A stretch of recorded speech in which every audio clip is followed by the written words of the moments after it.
Hey everyone, it's Clint Tucker, guitar trainer and coach. It is Fretwork Friday, volume 22. We're going to be talking about mastering the scale, and one of the facets of doing that is the string crossing. So go ahead, grab your guitars, and let's get to work. Like and subscribe. Go ahead and follow me and get updated on everything that I'm doing. And let's go ahead and let's tune up. I'm using my classic antique Strat style guitar, and I'm running through S gear, the digital plexi, but of course if I bring down that volume,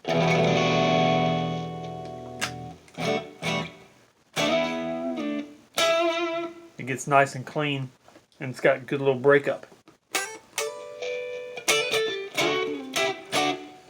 So let's go ahead and tune. Let me just make sure that I'm still in tune as well. 6E.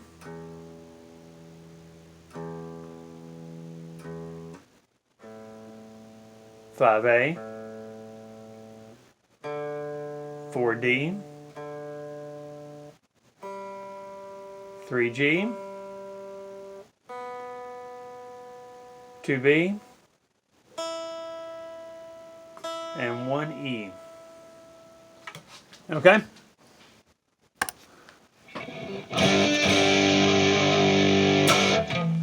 So, last week we talked about speed bursts, and if you want to, go ahead and check that video out if you're unfamiliar with what speed bursts are. But we're working in scales, and one of the things that we run into when we're picking is we run into problems with string crossing. So let's take a look at what that looks like. I'm in the second position, and we're going to be in G major. So we've got fingering 2, 4 for G and A. Then 1, 2, 4 for B, C, and D. Then 1, 3, 4 for E, F sharp, G. Then 1, 3, 4 for A, B, and C. 2 and 4 for D and E. And 1 and 2 for F sharp and G.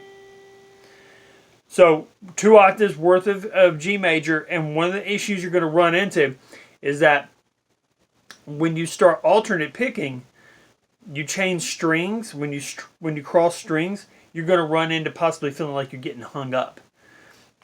So, here's the way we work against that. We identify all the spots that we're going to have string crossing.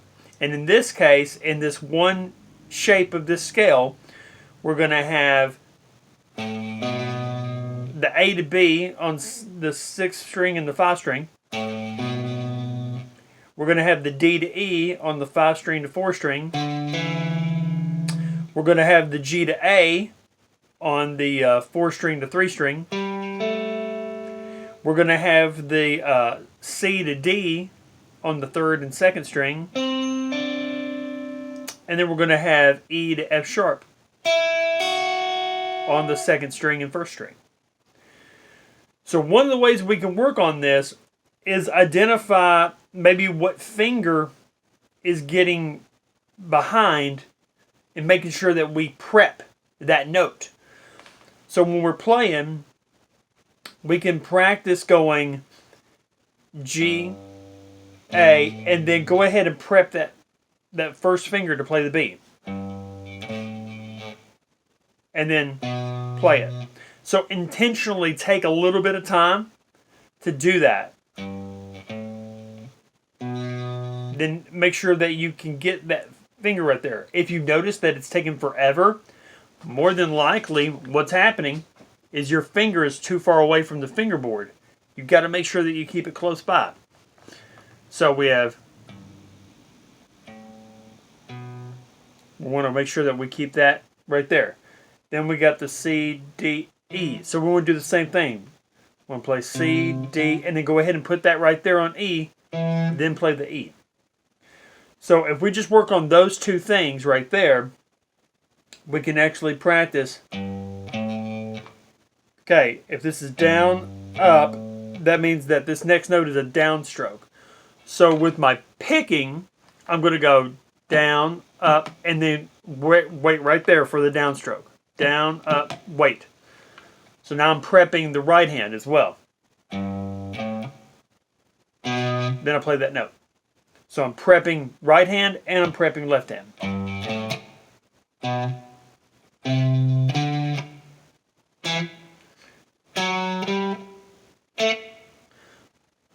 If you're noticing, if you're getting there on time better and you feel like you're getting prepped better, you're going to get to where it feels a lot more smooth when you start acting back into like everything being quarter notes or eighth notes, and you got a stream of rhythm going straight across, and you're not doing any of these intentional breaks.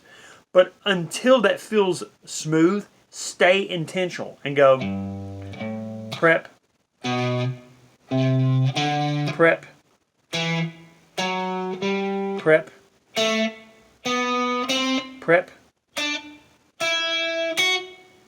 And what you're going to notice is that you naturally start to do it more instinctively. Now you know that the information from the right hemisphere and the left hemisphere of the brain are getting to your hands at the right amount of time and staying synchronized. So now the next step is to work on what challenges with the pick you're going to run into. Some people might say, well, I only can do this if I start with an upstroke, or I only can do this if I start with a downstroke. What you can practice is the string cross itself, starting with a down and up. Now change it to an up, down. That's going to feel different. You're going to be inside the string. Now go to the next string crossing. Down, up. Then change it up, down.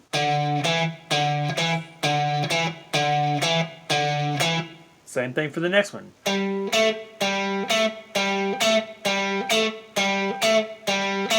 Up.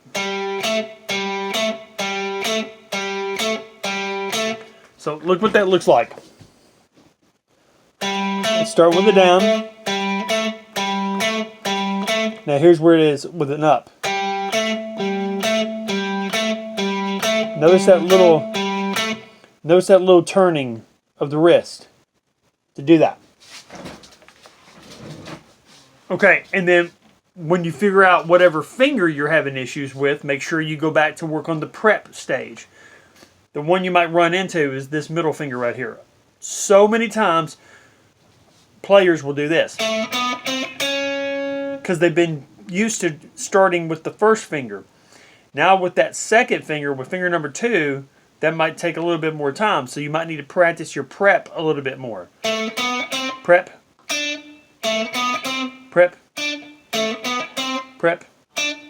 And then start doing the string crossing again. Down, up, down, up, down, up, down, up, down. And so on. You continue to do this till you feel like you're starting to get the filling more smoothly and less restricted. And then you go and you play the entire scale again. Try to do it non-stop. And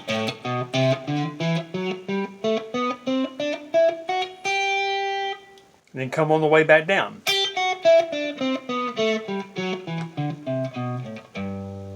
Do it again. again, starting with an up.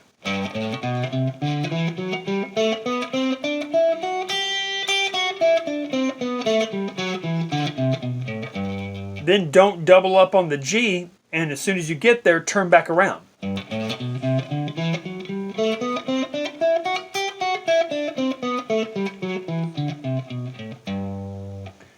If you feel any resistance, any pain, any tension, make sure you slow down and make it really, really delicate till you have no tension whatsoever, and try it again. A lot of times you'll be pressing with this thumb so much that you get a lot of tension right here. Be aware of that, and make sure that you tell yourself that you're being as easy as possible, and make yourself believe that you're playing this as easy as possible. Tell yourself this is easy. Continue to give yourself that biofeedback of less tension, no resistance, and smooth movements and economy of motion.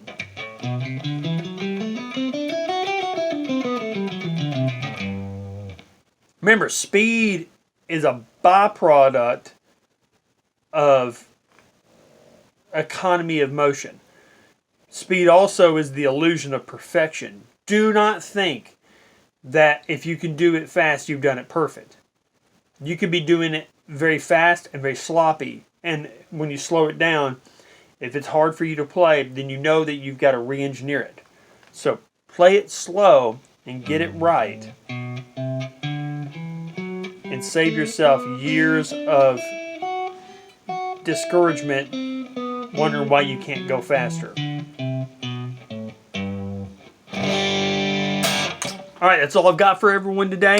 I hope y'all have a blessed weekend. Go ahead, like and subscribe. Go to cwtucker.com and click the booking tab if you want to get a lesson with me, or just go ahead and leave me a note in the comments. Everyone, have a blessed day, and we'll talk to you soon. Bye.